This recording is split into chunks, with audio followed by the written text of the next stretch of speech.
Bus ಹಾಗೂ lorry ನಡುವೆ ಸಿಲುಕಿಕೊಂಡ car, ಚಾಲಕ ಪ್ರಾಣಾಪಾಯದಿಂದ ಪಾರು.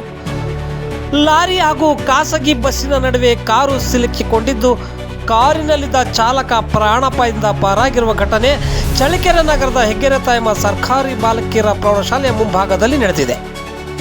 ಸದ್ಯ ಈ ಅಪಘಾತದಲ್ಲಿ ಬಸ್ಸಿನಲ್ಲಿದ್ದ ಪ್ರಯಾಣಿಕರಿಗೆ ಹಾಗೂ ಕಾರಿನ ಚಾಲಕನಿಗೆ ಯಾವುದೇ ರೀತಿಯ ತೊಂದರೆಗಳಾಗದೆ ಪ್ರಾಣಾಪಾಯದಿಂದ ಪಾರಾಗಿದ್ದಾರೆ.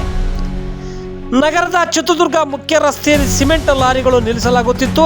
ಕಾರಿನ ಚಾಲಕ ಲಾರಿಯ ಸಮೀಪದಲ್ಲಿ ಹಾದು ಹೋಗುವ ವೇಳೆ ಹಿಂದಗಡೆಯಿಂದ ಬಂದ ಖಾಸಗಿ ಬಸ್ ಕಾರಿಗೆ ಹಿಂದಿನಿಂದ ಡಿಕ್ಕಿ ಹೊಡೆದ ಪರಿಣಾಮ ಎರಡು ವಾಹನಗಳ ಮಧ್ಯೆ ಕಾರು ಸಿಲುಕಿಕೊಂಡಿದ್ದು, ಸದ್ಯ ಕಾರಿನ ಚಾಲಕ ಪ್ರಾಣಾಪಾಯದಿಂದ ಪಾರಾಗಿದ್ದಾನೆ. ಈ ಹಿಂದೆಯೂ ಸಹ ಇದೇ ಜಾಗದಲ್ಲಿ ಹಾಲು ಮಾರುವ ವ್ಯಕ್ತಿ ನಿಂತಿರುವ ಲಾರಿಗೆ ಬೈಕ್ ಡಿಕ್ಕಿ ಹೊಡೆದ ಪರಿಣಾಮ ಆ ವ್ಯಕ್ತಿ ಸ್ಥಳದಲ್ಲಿಯೇ ಮೃತಪಟ್ಟಿದ್ದ. ಸಿಮೆಂಟ್ ತುಂಬಿದ ವಾಹನಗಳು ರಸ್ತೆ ಪಕ್ಕದಲ್ಲಿ ನಿಲ್ಲಿಸುವುದರಿಂದ ಸ್ಥಳದಲ್ಲಿ ಅಪಘಾತಗಳು ಆಗುತ್ತಿದ್ದು, ಈ ಅಪಘಾತಗಳು ಕುರಿತಂತೆ ಪೊಲೀಸ್ ಇಲಾಖೆ ಕ್ರಮ ವಹಿಸಬೇಕಿದೆ ಎಂದು ಸಾರ್ವಜನಿಕರು ಆರೋಪಿಸಿದ್ದಾರೆ. ಘಟನಾ ಸ್ಥಳಕ್ಕೆ ಪಿಎಸ್ಐ ಈರೇಶ್ ಭೇಟಿ ನೀಡಿ ಪರಿಶೀಲನೆ ನಡೆಸಿದ್ದು, ಅಪಘಾತದಿಂದ ಟ್ರಾಫಿಕ್ ಜಾಮ್ ಆಯಿತು. ಲಾರಿಯ ಹಾಗೂ ಬಸ್ಸಿನ ನಡುವೆ ಸಿಲುಕಿಕೊಂಡ ಕಾರು ಜಖಮಾಗಿದೆ.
ನಂಬರ್ ಪ್ಲೇಟ್ ಹಾಕಿಸ್ಕೊಂಡು ಹೋಗಿದ್ದಾರೆ.